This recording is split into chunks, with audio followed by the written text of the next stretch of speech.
Ya, muchas gracias. Bueno, ahora vamos a hacer una charla sobre principios de transfusión sanguínea de neurones. La mayor parte de la charla también habla sobre principios generales de transfusión en animales exóticos. Siguiente, por favor.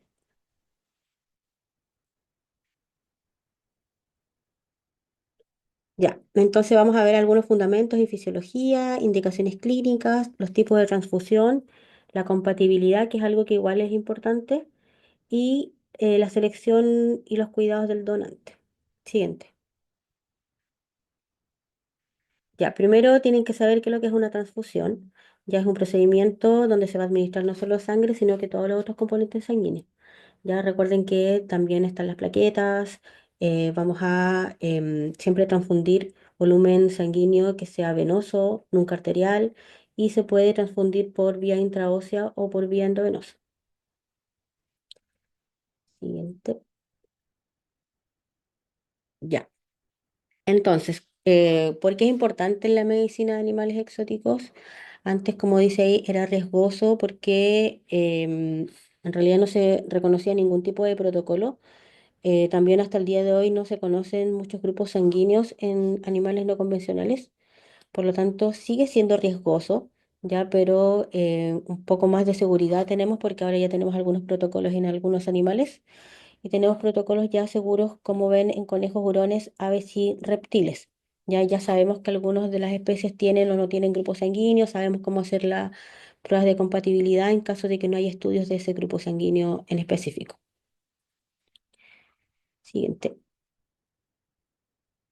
Ya, entonces los objetivos de la transfusión siempre va a ser restaurar el volumen sanguíneo cuando hay una anemia, o también tienen que saber que no solo por anemia podemos transfundir, sino que cuando un paciente está con bajo volumen de oxígeno o porcentaje de oxígeno, recuerden que para poder aumentar ese oxígeno necesitamos sangre que lo va a transportar, y es por eso que muchas veces utilizamos transfusión también para esos casos. Y para casos que haya una trombocitopenia, tenemos que reponer a veces algunos factores de coagulación, tenemos que reponer también otro tipo de células, y para esos casos también en específico podemos hacer transfusión sanguínea. ¿Ya? Para pacientes que tengan hipoproteinemia por alguna causa que no sea, por ejemplo, una enfermedad perdedora de proteína, podemos hacer también una transfusión para poder restablecer esas proteínas plasmáticas. Siguiente. Ya. Ahora tenemos que conocer nuestras limitaciones en animales exóticos. Nosotros en animales exóticos no convencionales utilizamos la sangre total. Ya no se utiliza generalmente plasma como se utiliza en otras especies. Y nuestras limitaciones es que generalmente en Chile no tenemos bancos sanguíneos de animales no convencionales. Así que cuando necesitamos un donante o necesitamos un tipo de sangre para alguna especie, tenemos que conseguirlo en el momento, ya que es muy escaso los bancos sanguíneos. Y también es muy escasa la separación de los componentes, generalmente porque los volúmenes que utilizamos de sangre son muy pequeños. Y así que esas son nuestras limitaciones generales. Y el hecho de que también usemos la sangre total también va a aumentar el porcentaje de antígenos que puedan generarse, esos complejos antígeno-anticuerpos que podemos generar una reacción. Siguiente. Ya. Ahora, cuando estamos en animales no convencionales, tenemos todos nuestros pacientes que son diferentes, por lo tanto tenemos muchas variaciones de hematocrito, tamaños de los eritrocitos también varían, el metabolismo de las diferentes especies. Cuando estamos hablando de hurones, el metabolismo también es bastante diferente a otras especies.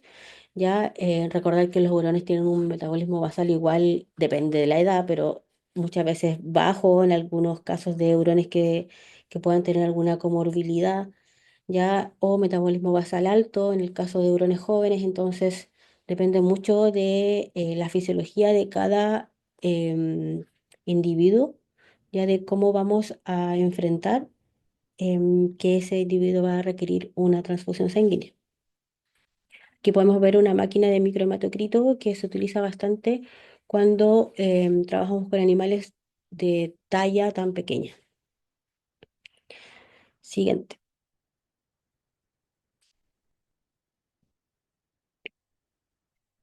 Ya. Entonces, como mencioné anteriormente, las indicaciones para poder hacer, indicaciones clínicas para poder hacer una transfusión, es generalmente se utiliza para una anemia. O sea, todos sabemos que cuando hay una anemia severa tenemos que hacer transfusión, pero no todos saben que se puede usar una transfusión para una hipoproteinemia, para coagulopatías y en general para una pérdida sanguínea significativa que puede ser en una cirugía, puede ser una transfusión intraquirúrgica, postquirúrgica.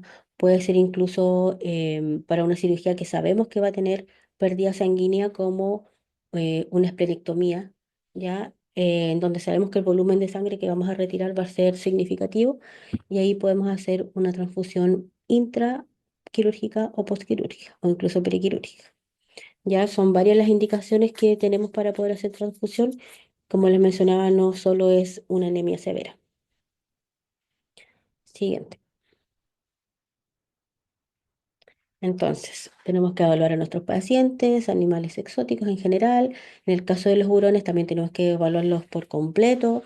Ya tenemos que basarnos en el hematocrito. El diagnóstico siempre va a estar basado en el hematocrito, que es el PCB que tenemos en la diapositiva. Los signos clínicos, la frecuencia cardíaca, mucosa, ver la hematología en general. Hacer obviamente pruebas de hematología, no solo de hemograma, sino que perfil también para ver el tema de las proteínas. Es súper fundamental que trabajemos con estos dos exámenes en conjunto y con pruebas de coagulación también en conjunto. Siguiente.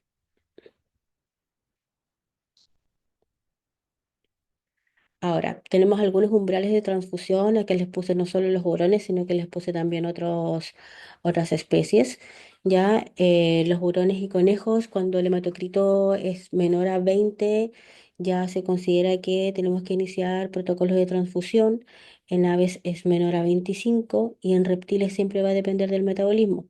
Ya recuerden que los reptiles son animales que son ectotermos, así que su metabolismo se va a basar en la temperatura externa o la temperatura ambiental que pueda estar en ese momento, ¿ya?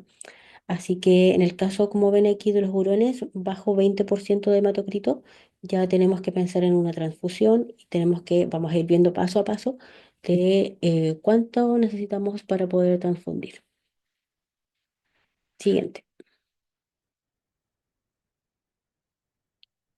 Ya, esto es súper importante porque no todos saben de que no todos los animales se pueden transfundir. O sea, a pesar de que puede que un paciente nosotros tengamos una indicación de una transfusión y que esté su hematocrito, por ejemplo, en 15 y sí o sí ya sabemos que se tiene que transfundir, pero puede que cumpla algunos de estos criterios que hace de que en realidad es una contraindicación la transfusión.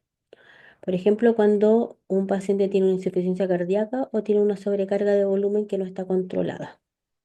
¿Ya? Si nosotros le tenemos un riesgo de sobrecarga circulatoria, ya cuando tenemos un paciente con una insuficiencia cardíaca, lo que vamos a hacer es aumentar el volumen sanguíneo y puede que este corazón no soporte este volumen extra, ya que vamos a incorporar con una transfusión. Y eso puede provocar un edema pulmonar, puede provocar que tenga dificultades respiratorias como disnea, va a aumentar el trabajo cardíaco, va a aumentar el gasto cardíaco, ¿ya? Y puede generar una descompensación aguda generando la muerte, ¿ya? Así que tienen que tener mucho cuidado con pacientes cardiópatas que tienen insuficiencia cardíaca con aumentar el gasto cardíaco cuando se hace una transfusión sanguínea.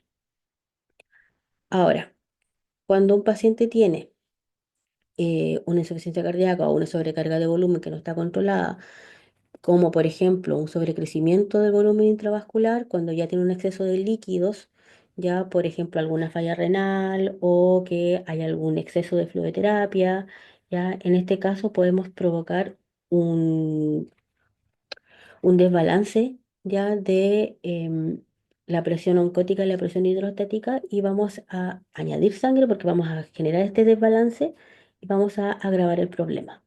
Ya, así que vamos a grabar el edema, vamos a grabar todo el shock que estamos aquí generando, porque también vamos a generar una hipertensión. Vamos a aumentar el volumen dentro de ese vaso, ya que ya tiene un aumento de volumen. Entonces vamos a generar mayor tensión en las paredes, vamos a hacer una hipertensión, puede caer en un shock cardiogénico. Así que mucho cuidado con los pacientes que tienen estas alteraciones cuando estamos pensando en una transfusión. Siguiente. Ya, ahora, los tipos de transfusión que existen son la sangre total, como hablamos, que es la que utilizamos generalmente en animales no convencionales. Tenemos la autotransfusión, que es cuando el paciente recibe su propia sangre, que es recolectada previamente, recuperada de alguna cavidad corporal que ojalá esté estéril. Ya cuando hay hemorragias internas, se pueden reyectar la sangre. La verdad es que yo nunca la he utilizado, ya, pero sí hay reportes de que se utiliza bastante, a pesar de que igual puede generar algunos problemas de contaminación. ¿Ya? Lo bueno es que siempre se reducen las reacciones inmunológicas porque es del mismo paciente. Y existe la xenotransfusión, que es cuando proviene de otra especie. Esa sí la he realizado, ya entre algunas especies diferentes. Esto es cuando solamente son emergencias, cuando no hay ningún donante compatible. Por ejemplo, existen algunos reportes de gato a hurón. Ya yo nunca lo he realizado, pero existen estos reportes que duran muy poquito, pero tienen que pensar que un hurón que tiene reacciones adversas muy fácilmente, si ustedes le hacen una transfusión de otra especie como un gato, esa sangre va a tener mayor probabilidad de que este hurón haga una reacción adversa. Ya las reacciones inmunológicas son muy altas cuando tenemos una xenotransfusión. Ya, por lo tanto, aquí lo que más se recomienda es que sea sangre total de la misma especie. Siguiente. Ya, para eso existe una prueba que es el crossmatch. Y como ven, es una prueba de compatibilidad sanguínea que se utiliza para ver si el receptor es compatible con el donante. Ya se usa en humanos, se usa en verdad en cualquier especie que va a recibir sangre y que va a donar también. Ya de esta forma prevenimos algunas reacciones transfusionales, prevenimos que haya hemólisis, aunque igual, a pesar de que podamos tener una muy buena reacción de crossmatch, igual puede que después haya alguna reacción cruzada y hay que tener ojo a pesar de aquello. Siguiente. Existen dos tipos, el mayor y el menor. Ya en donde el mayor se mezcla el suero del receptor con los glóbulos rojos del donante. Le sacamos una gotita de cada uno, lo mezclamos y aquí vamos a ver los anticuerpos en el receptor que podrían destruir los glóbulos rojos del donante. O sea, si yo voy a recibir sangre, yo voy a recibir una transfusión sanguínea, lo que hace el crossmatch mayor es que ve si yo tengo anticuerpos ya que puedan destruir la sangre que voy a recibir. ¿Ya? Por lo tanto, detecta, como ven ahí, los anticuerpos del receptor. Y tenemos el crossmatch menor, que es el suero del donante con los glóbulos rojos del receptor, donde evalúa la presencia de los anticuerpos del donante que puedan reaccionar a los glóbulos rojos del receptor, o sea, lo contrario. Tenemos que hacer estas dos pruebas de compatibilidad. Generalmente nosotros como usamos volúmenes muy pequeños, utilizamos una gota de cada uno, se hace en un portaobjeto y luego se mira al microscopio para ver las diferentes reacciones que puedan tener. Cuando hay aglutinación es cuando tenemos reacciones de complejos antígeno-anticuerpos. Siguiente. Entonces, para poder hacer estas pruebas tenemos algunos diferentes materiales, muestras de sangre del donante, del receptor, algunas que estén anticoaguladas y sin coagular, centrífuga, tubos de ensayo limpios, etiquetados para crossmatch mayor y menor, cuando tenemos la capacidad de obtener un buen volumen sanguíneo. Si es que es un hurón de pequeño tamaño y utilizamos poco volumen, ya lo podemos hacer, como les mencionaba, en un portaobjetos. Solución salina, pipetas, micropipetas estériles y microscopio. Siguiente.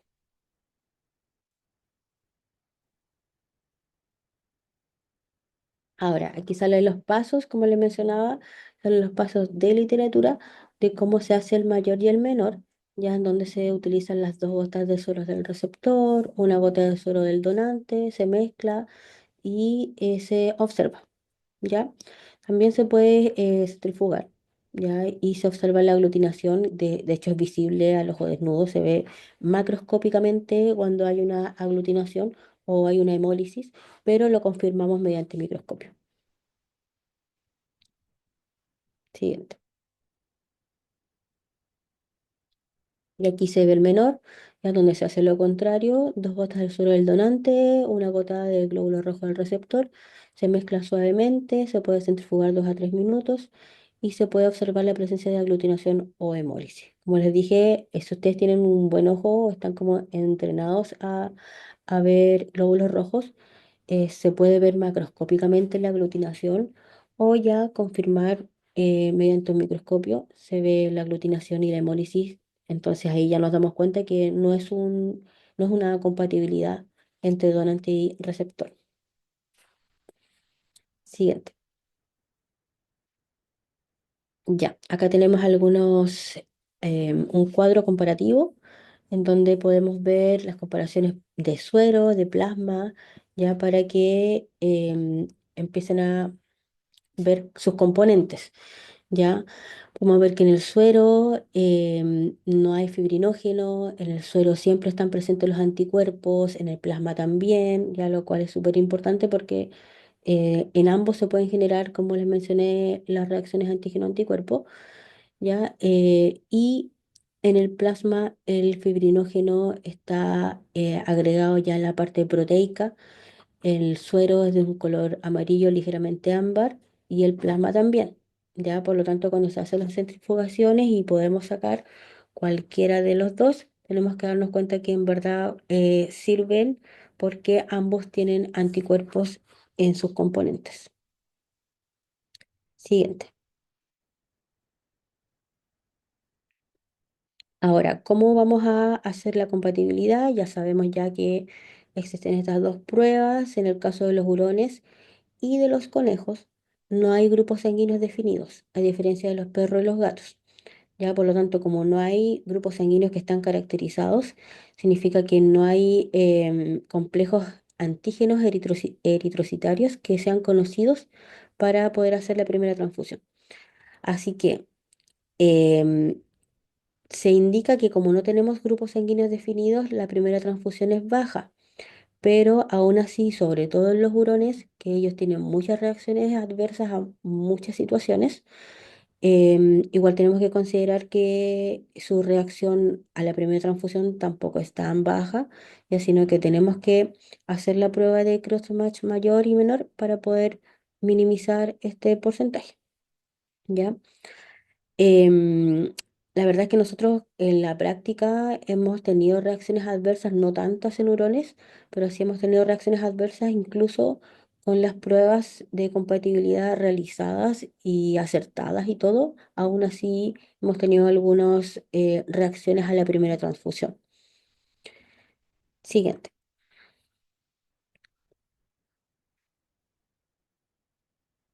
Por lo tanto, tenemos que primero seleccionar el donante. El donante va a ser seleccionado de acuerdo a la especie. En el caso de los hurones, como ven aquí, tenemos la primera foto. En el caso de los hurones, nosotros solicitamos hurones sanos, mayores a 1 kilo, máximo 2 años de edad, porque los hurones ya mayores a 2 años, 3 años, 4 años pueden presentar muchas comorbilidades y que su vacunación sea al día, ¿ya? En el caso de hacer transfusión en otras especies, como ven, cada una tiene sus diferentes requisitos. Siguiente. Una vez que nosotros tenemos a nuestros donantes, vamos a determinar el cálculo, ya en donde podemos ver acá. El volumen máximo de extracción del donante son 10 ml kilo. ¿Ya? Entonces, si nuestro donante hurón pesa 800 gramos, ¿cuántos ml máximo le podemos extraer? Es súper importante que ustedes sepan que tienen que calcular siempre, porque no podemos sacar más de lo que soporta cada paciente, ¿ya? Entonces, si tenemos un hurón de 800 gramos, ¿cuánto es lo que tenemos que sacar? Siguiente. Aquí lo hacemos una regla de A3 y el máximo volumen sanguíneo para extraer en ese hurón de 800 gramos sería 8 ml. ¿Ya? Entonces, para aquellos que no están acostumbrados a trabajar con animales de gramos o animales pequeños, 8 ml igual parece poco, ¿ya? Pero es por eso mismo que muchas veces tenemos que utilizar más de un donante para subir ese hematocrito. Siguiente. Ahora, que ya sabemos que tenemos hurones de 800 gramos, que podemos sacarle 8 ml. Vamos a hablar de el receptor. Ya el receptor, si tiene, o sea, esto es una regla, 20 ml de sangre siempre van a subir al hematocrito en un 10%. ¿Ya? Entonces, si ese hurón tiene 25% de hematocrito, lo tenemos que subir a 36. Ya, por lo tanto, lo vamos a subir 11%. ¿Cuántos ml de sangre necesitamos para subir del 25 al 36% de hematocrito? ¿Ya? Eso es de acuerdo obviamente a cada uno y es por eso que les mencionaba que cada uno tiene que tener su hemograma para poder hacer estos cálculos. Siguiente. Entonces, como regla general, si 20 ml suben un 10%, ¿cuántos ml van a subir? Un 11% de hematocrito. Y tenemos 22 ml. Entonces vamos a necesitar 22 ml de sangre para transfundir en ese hurón. ¿Ya? Ahora, de nuestro donante podíamos sacar, nuestro donante que teníamos aquí de 800, podríamos sacar solo 8. ¿Ya? Así que no podemos sacarle 22 ml. Siguiente. Por lo tanto, ¿cuántos donantes se necesitan para poder hacer una buena transfusión sanguínea y poder entregar esos 22 ml? Aquí podemos ver que necesitamos 3 donantes. 2 donantes que entreguen 8 ml como mínimo, que serían donantes de 800 gramos, y un donante que entregue 6 ml como mínimo. Ya y aquí nos damos cuenta que necesitamos 3 donantes que ojalá sean compatibles ya y que no tengan, no causen ninguna reacción adversa para subir un 11% de hematocrito de 25 a 36% porque requiere 22 ml de sangre el receptor. Siguiente. Ahora, ¿cuáles son los cuidados después de una transfusión? Tenemos que hidratar ya los cuidados del donante. Tenemos que hidratar, puede ser con cloruro de sodio o con ringer lactato. Tenemos que hacer un buen monitoreo del sitio de punción donde extrajeron la sangre, hacer un monitoreo, un chequeo completo, dejar a nuestro paciente en descanso 24 a 48 horas, porque es igual que cuando nosotros donamos sangre, también hay una pérdida de fluido, se puede marear, etcétera, y es por eso que lo dejamos con hidratación y con descanso 24 a 48 horas de vigilancia. Siguiente. Es súper importante que nosotros podamos ir creando un registro de donantes, ya una base de datos institucional con posibles donantes por especie. Ya nosotros por lo menos, bueno, yo soy de Viña del Mar y en Viña del Mar nosotros hacemos muchísimas transfusiones sanguíneas. De hecho, ahora mismo estamos pidiendo donantes para el día miércoles que necesitamos hacer una transfusión intraquirúrgica. Y muchos de los donantes los publicamos en redes sociales y todo, pero también algunos los sacamos de las bases de datos. Sabemos que tenemos tales pacientes que están sanos, les preguntamos muchas veces a los tutores, sobre todo los que van a consulta control sano, si es que quieren ser donantes en algún momento y contamos con ellos como registro institucional para poder ser donantes en el caso de que se requiera. Siguiente.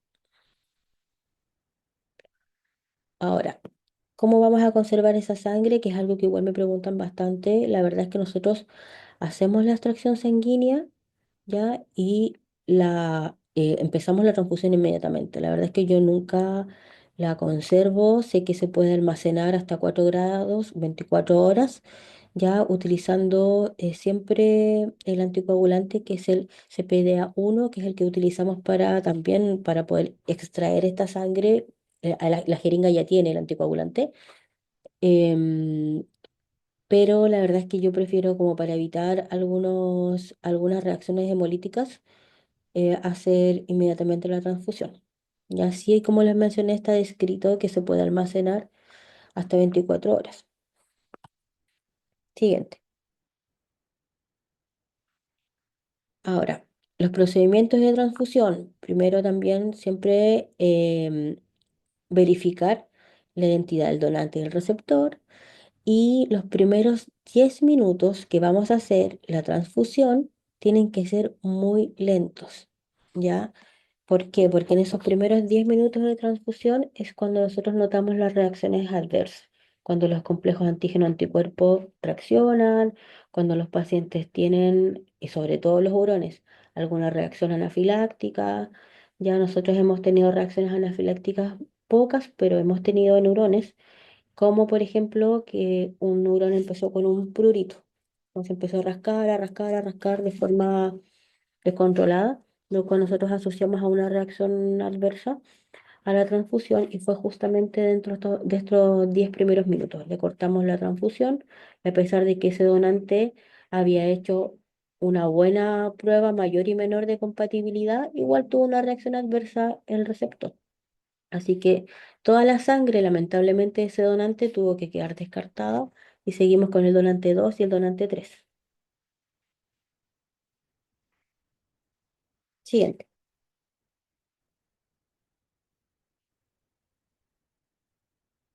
Ahora, ¿qué es lo que tenemos que monitorear mientras estamos haciendo la transfusión sanguínea? Tenemos que monitorear todos nuestros signos vitales, frecuencia cardíaca, respiratoria, temperatura, mucosa, la conducta, ya cada 5 o 10 minutos. Por eso les mencionaba que esta conducta de nuestro paciente que empezó con un prurito es una conducta que no está descrita porque la mayor parte de las conductas asociadas a reacciones adversas es que les produce somnolencia o pueden haber síncopes o puede haber reacciones de edema, ya, pero con un prurito descontrolado no está reportado, pero igual nosotros lo asociamos como algo anormal, lo asociamos de forma preventiva a una reacción adversa.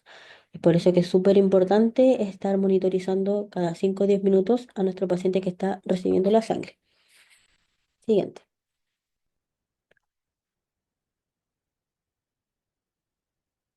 Ya. Ahora, ¿cuánto tiempo dura este procedimiento? Depende del volumen, depende de la especie. Puede ir de 60 minutos a 3 horas. ¿Ya? La verdad es que les puse depende de la especie porque si estamos hablando de hurones, muchas veces los hurones que requieren transfusión son hurones que van a estar decaídos, van a estar tranquilos, ya, por lo tanto están recibiendo su sangre de forma muy controlada. Pero si es un hurón que tiene algún dolor o que es muchas veces más joven, puede que esté moviéndose, mordiendo la vía venosa, etcétera, y ahí tenemos que sedar. Ya muchas veces ponemos sedantes en los receptores para que puedan recibir tranquilamente la sangre. ¿Ya? Eso hablando de hurones. Ahora, hablando de otras especies, sí o sí tenemos que sedar, como por ejemplo erizos, ya, o algunos mamíferos pequeños, también tenemos que hacer sedación para que puedan recibir la sangre con tranquilidad. ¿Ya? Entonces, dependiendo del volumen, cuánto se va a demorar esa transfusión, puede ir de 60 minutos a 3 horas, pero no se recomienda más allá de 3 horas porque puede haber también una contaminación en el apartado ya de sangre. Entonces, no está recomendado más allá de las 3 horas en animales no convencionales. Siguiente. Ya, entonces, las complicaciones, como les mencioné, son las reacciones hemolíticas, hipersensibilidad, hipotermia o sobrecarga circulatoria. A veces puede ser hipertermia también, ya, pero está más reportado la hipotermia. Ya podemos ver aurones que están somnolientos, aurones que están decaídos y que le hacemos la transfusión y siguen peor. Entonces ahí nos damos cuenta de que puede que tenga una reacción hemolítica o que le estamos haciendo una sobrecarga circulatoria, lo cual recuerden que aumenta el gasto cardíaco y va a ser una descompensación de nuestro paciente. Así que tenemos que tener mucho cuidado con todas las complicaciones asociadas a nuestros pacientes que sean cardiópatas. Siguiente.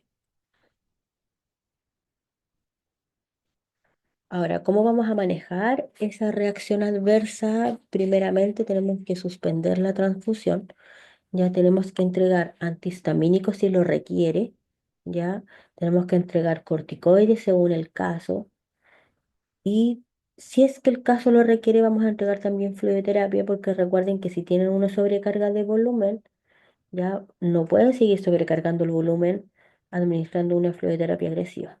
Ya así que va a depender de cada caso, pero siempre tenemos que suspender la transfusión para seguir, o sea, para evitar que esto siga avanzando. Y tener siempre a mano todo esto corticoides, antihistamínicos, a veces otro tipo de fármacos como por ejemplo epinefrina, estamos también al lado con oxigenoterapia, etcétera. Siguiente.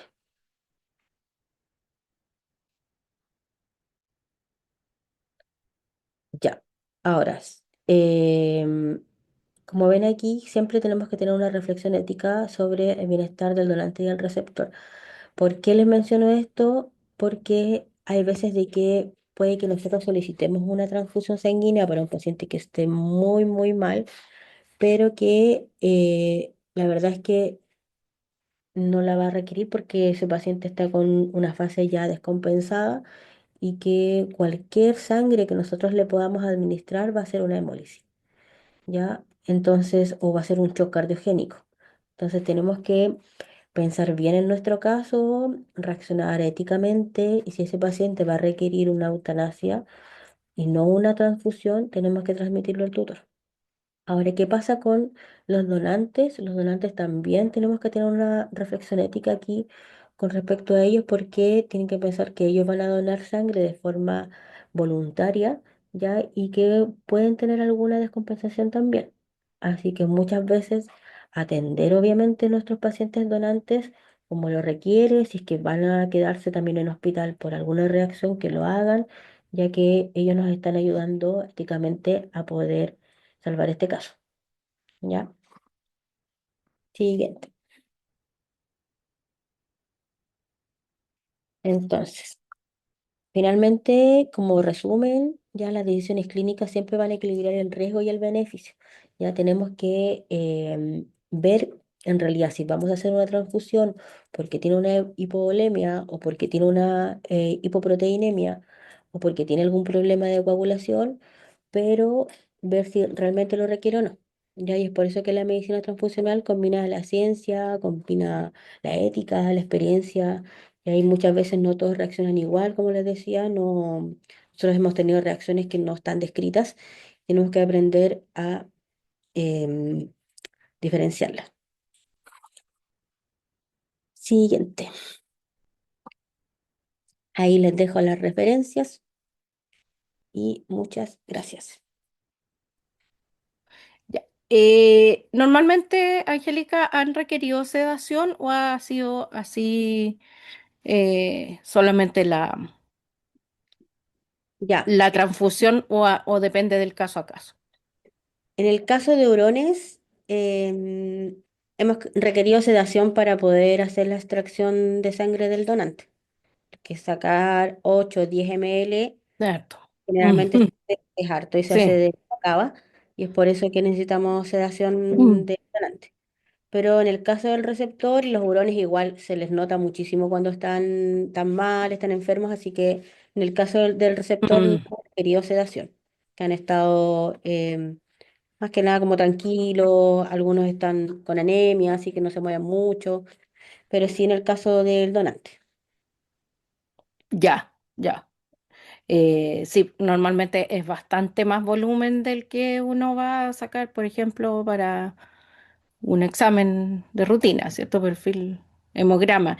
Y otra pregunta, ¿en anemias regenerativas se usa, me imagino? Porque, o igual, a ver, como entrando más en materia, linfoma, ciertas enfermedades que producen anemia en general. Ujú. Eh, Eh, sí. Dale nomás con la pregunta. No, nada, no, estaba divagando nomás. Es que podría Sí. ser linfoma, estaba pensando en otras enfermedades que causan anemia. Y bueno, la verdad son bastantes, entonces como que quería saber ahí qué experiencia de qué enfermedades eran las que habían tenido que usarla. Ya, igual los hurones, como la mayoría acá en Chile, o tienen linfoma, o tienen enfermedad adrenal, o tienen insulinoma, en realidad las tres, a pesar de que si es que hay una anemia que no sea regenerativa, como esa no es la causa de base de, o sea, no es porque esté enfermo por anemia, sino que la anemia es Mm, secundaria. Igual nosotros hacemos la transfusión mientras se esté haciendo el tratamiento para la comorbilidad que tiene. Ya, si no se está ya, haciendo tratamiento, la verdad es que no sirve mucho hacerle una transfusión porque esa sangre se va a perder. Ya, entonces, claro. mientras esté haciendo tratamiento, se hace. Y muchas de esas Mm, enfermedades también, como por ejemplo el linfoma de vaso, cuando se hace la esplenectomía, también ahí se hace una transfusión previa ya, claro, como antes de la de la cirugía. cirugía. Ya, Sí, perfecto, como para disminuir un poco sí, porque ya el la tamaño. esplenectomía, claro, el vaso siempre va a estar Mm. con una esplenomegalia, así que ahí va a haber un secuestro de sangre y por eso hacemos la transfusión previa. Y en enfermedad adrenal, sí, anemia algunas veces no tan marcada, pero sí. Eh, Sí, es en- severa. sí, mencionaste ahí en una diapo, creo que era como 20% si mal no recuerdo. Sí, Ya, al 20%. ya. Está interesante eso a nivel internacional, bueno, que son las cosas que vamos a ir discutiendo en los estudios de casos y Journal Club. Se está postulando, o sea, no, todavía no hay estudios, pero se está hablando de, en el fondo, qué es lo que produce la enfermedad adrenal y cómo manejarla, porque por ahora tenemos el tratamiento de los implantes, ¿cierto? O las inyecciones, Claro, eh, pero en el fondo igual es como un tratamiento que es como parche. ¿Ya? Porque claro. la causa igual no se está manejando. Entonces, eso es como lo que se está discutiendo a nivel mundial. Si alguien quiere comentar, súper bienvenido. ¿Ya? Hay preguntas. Sara dice, en el caso de no tener hurones donantes, ¿qué otras especies podrían ser más compatibles para la transfusión? Ya, la verdad es que hacer una xenotransfusión en hurones, yo no me arriesgaría, sobre todo en hurones, ya, porque los hurones, como ellos tienen muchas reacciones de hipersensibilidad, incluso a las vacunas, o algunos hurones tienen Mm, reacciones, no sé, los sacan a pasear al pasto y el mismo pasto les da una reacción de hipersensibilidad cutánea. mm, Yo no me arriesgaría a hacer una xenotransfusión en ese caso. Sí está en la literatura reportado que se puede utilizar sangre de un felino doméstico, pero yo no lo he hecho y ujú. no lo Sí, lo recomendaría leo. nada porque tienen muchas reacciones. Entonces, sí está descrito, pero tiene sus riesgos. Claro. Sí, también lo leí. Obviamente, la ventaja sería que hay mucho más disponibilidad de gato, por ejemplo. Son más grandes. Son más grandes, exacto, entonces mucho más fácil en ese sentido, pero si fuera así tan fácil, yo creo que lo habrían hecho más de una vez, así que por lo menos lo que yo encontré decían lo mismo, que está descrito, pero no lo habían experimentado. Dicen acá, gracias por la charla, es posible que vuelvan a poner la diapo de bibliografía, no alcanzó a notar. Va a quedar grabada, ¿ya? Así que ahí la puede ver de nuevo. Está el link. Hola, muy buena la charla. Mi pregunta sería, ¿en qué caso se impediría que se realice una transfusión y cómo se procedería en esos casos? Yo creo que salió, sí. Sí, también salió los casos de pacientes que son insuficientes cardíacos o pacientes que tienen una sobrecarga de volumen, son los impedimentos principales para no hacer una transfusión. También salió, les expliqué de cómo reaccionar en caso de... Yo tengo una pregunta cortita, no sé si lo discutieron, pero algunas premedicaciones que usa esto en los pacientes que reciben la sangre, o porque en la Está- literatura yo he visto que hay recomendaciones, pero no sé cuál es tu experiencia. Sí, la verdad es que en la literatura igual recomienda que uno aplique una dosis de corticoide. Ya nosotros lo hacíamos al inicio. Las primeras transfusiones que realizábamos aplicábamos una dosis de un corticoide, de dexametasona en general, pero después dejamos de realizarlo para poder ir viendo también como la reacción pura, si en realidad hay o sea, es incompatible o no. Porque si estamos aplicando también un corticoide, no estamos camuflando una reacción. Entonces dejamos de realizar esta premedicación y la verdad es que no hemos tenido ninguna diferencia en reacciones o no. Súper, muchas gracias. De No sé si nada. hay más preguntas. Sería súper bueno que aprovechemos toda la experiencia que tiene la doctora Lorca en transfusiones, porque ya han hecho varias transfusiones de neurones en su clínica. Ujú. Igual tengo una pregunta adicional que es como más, ¿tú tienes alguna ¿Ya? preferencia en el donante entre machos y hembras o en realidad solamente basado en el peso? Es basado en el peso, basado en el peso porque los machos, como son más grandes que las hembras, por eso a veces los preferimos, pero no hay preferencia entre macho y hembra o que nos hayan dado así como resultados que sean más incompatibles unos que otros, en realidad no, Mm. es basado en el peso. Y de hecho, algo que quería mencionar, que, bueno, como se acabaron las preguntas, pero algo que quería que mencionar que por si acaso a alguien le quedaba como la duda, con respecto a la velocidad de la transfusión. Ya los primeros 10 minutos que dije que eran los que más había reacciones adversas, esos primeros 10 minutos la transfusión tiene que ser mucho más lenta. Utilizamos velocidades entre 0,25 a 0,5 ml kilo hora, ¿ya? Y después de esos primeros 10 minutos, si es que no pasa absolutamente nada, podemos llegar a velocidades de 5 a 10 ml kilo hora. Ya vamos muy lento aumentando la velocidad, siempre utilizando una bomba para poder calcular bien los volúmenes. Claro, una bomba de infusión, Ajá, una bomba de infusión. de todas maneras. Em, yo por ahora no tengo más preguntas de la charla. Sí me gustaría... aquí preguntaron algo más. A ver, casi. Em, casi. Al no poder sacar mucha cantidad de sangre y tener que transfundir de varios animales, ¿se transfunde toda la sangre el mismo día o se hacen varias transfusiones separadas? Depende igual de cada paciente, porque si el paciente requiere que el volumen sanguíneo sea aumentado, el hematocrito sea aumentado como ahora ya, utilizamos las tres el mismo día. ¿Ya? Pero si vemos que es un paciente que ya está clínicamente mejor, podemos ir parcializando sus transfusiones. De hecho, lo hemos hecho de las dos formas. Pacientes que le hemos entregado los tres o cuatro donantes, uno tras otro, o pacientes que le hemos entregado esas tres donantes un día, el día siguiente el otro, el día siguiente el otro. ¿Ya? Depende en realidad de cada receptor cómo está clínicamente para recibirlo o no, y de la urgencia del momento. Ya, entonces les queríamos, con la doctora Rocío Valderrama, hemos trabajado en este diplomado de medicina clínica y de animales de compañía no convencionales por más de un año ya, con mucho cariño. Entonces, esta es una sorpresa bien importante para nosotros y espero que a ustedes les agrade. La próxima. El público a quien está dirigido es a médicos veterinarios que tengan conocimiento básico en el área de medicina y clínica de animales de compañía no convencionales y que tengan interés en profundizar conocimientos y habilidades. La idea de este diplomado, que está abierto a todos los colegas que estén interesados, sea desde el punto básico a avanzado. Entonces, por eso tenemos algunos elementos que son eh, transversales a otros diplomados, pero Ujú. también tenemos varios elementos que son súper novedosos y únicos de este programa. Los requisitos de ingreso son el título profesional universitario médico veterinario.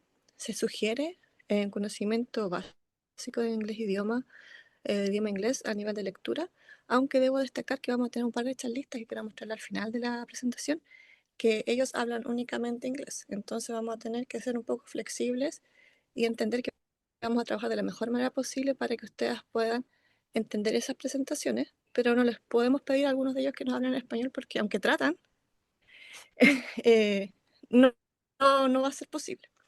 Los resultados del aprendizaje es aplicar razonamiento científico, clínico y diagnóstico y terapéutico en las patologías de animales de compañía no convencionales, sustentados siempre en el análisis de la evidencia científica.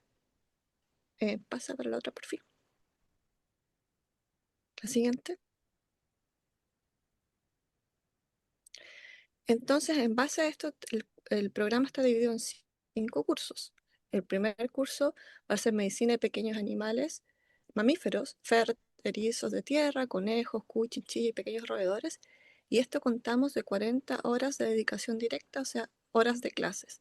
Entre las clases para todos los cursos vamos a tener clases expositivas, pero así también vamos a tener discusión de casos, en los cuales vamos a reforzar el conocimiento y también discusión de papers en los que vamos a tener y mantener nuestro conocimiento a nivel de avanzada. Y es súper importante en esta área siempre estar actualizado con la literatura, y eso vamos a hacerlo en conjunto con académicos nacionales e internacionales. El segundo curso tenemos a medicina de aves de compañía, con el mismo sistema.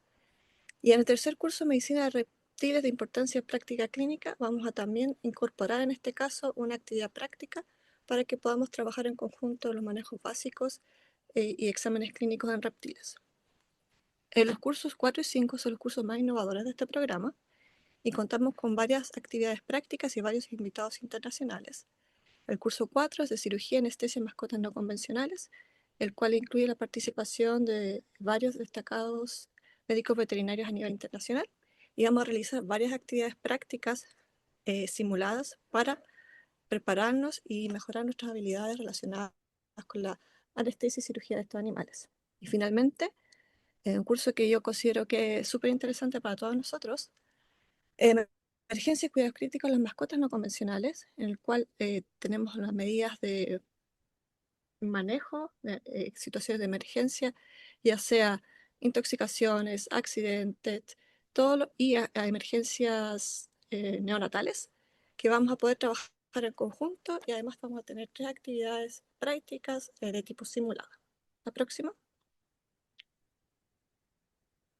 El equipo docente, quienes habla, Galaxia Cortés, soy médico veterinario con magíster, doctorado, soy certificada Aquatic Animal Medicine y diplomada del Colegio Americano de Veterinaria de Microbiología Veterinaria. También vamos a contar con 2 coordinadores de módulo, el doctor Suyo Valderrama, que nos va a apoyar en la mayoría de los módulos, y el doctor Alonso Secure, que nos va a apoyar principalmente desde su especialidad en emergencias veterinarias. Adicionalmente, vamos a contar durante todo el diplomado con el apoyo de la doctora Lorca, y le agradecemos mucho su presentación, por lo tanto. La próxima. Aquí voy a pasar rápidamente, pero que quiero que vean todos los académicos nacionales. La mayoría de ellos van a presentar sus temas desde o su especialidad, por ejemplo, neurología, cardiología, imagenología, parasitología, o desde la especialidad que se refiere con animales no convencionales. Y la próxima, por favor. Quiero destacar los ¿Se ve? académicos Ahí sí. internacionales que sí se ve, Ya. que son un apoyo esencial a este programa y una innovación súper importante. Tenemos el doctor Isaac Cotton Maldonado, que nos va a apoyar en todas las actividades de casos clínicos, y de la Universidad Autónoma de México. La próxima. El doctor Jaime Samur, que es un reconocido médico veterinario que trabaja en toda el área de especialidad de medicina aviar. Como pueden ver, es diplomado del Colegio Europeo de Medicina Zoológica en la especialidad de medicina aviar, y ha trabajado por muchos años en esta área a nivel internacional. Y ellos dos nos van a hacer las clases en español. La siguiente. Desde la Universidad de Georgia nos van a apoyar el doctor Sam Rivera, que es diplomado del Colegio Americano de Medicina Zoológica, diplomado del Colegio Europeo de Medicina Zoológica, y es diplomado de American Veterinary Practitioners en la especialidad de medicina de aves. Él actualmente es el vicepresidente del Zoológico de Atlanta y fue presidente hasta este año de la American Association of Veterinarians, de Veterinarios de Estados Unidos. Por lo tanto, es un gran aporte para este equipo, y él nos va a poder dar las clases en español, dado que aunque todo su entrenamiento ha sido en Estados Unidos, él es bilingüe, totalmente bilingüe. Y una de las estrellas también de nuestra charla va a ser el doctor Steve Divers, que es profesor de medicina zoológica con credenciales diplomado del Colegio Americano de Medicina Zoológica Europeo y diplomado del Colegio Americano de Medicina Zoológica, y él nos va a dar clases de manera presencial.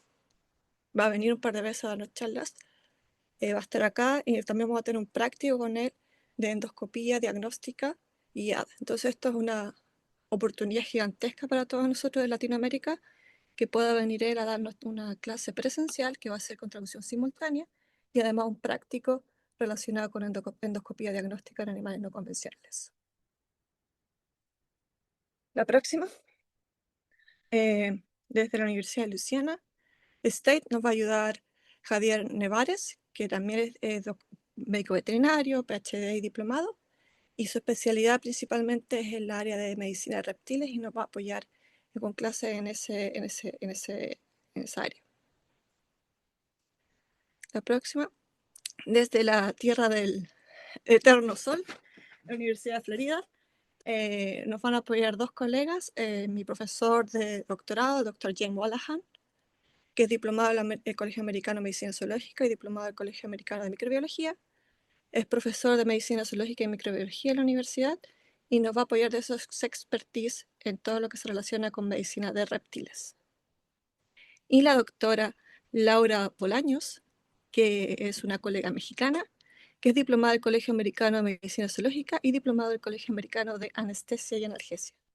Por lo tanto, ella nos va a apoyar mucho en las clases relacionadas en las áreas de cirugía y de emergencias, y particularmente en todo lo que es anestesia y manejo del dolor. Y adicionalmente está la doctora Jessica Comoli, que va a apoyarnos en las clases y en los prácticos relacionados con endoscopía diagnóstica, que eso es una gran innovación que tiene este programa y espero que a todos les guste mucho.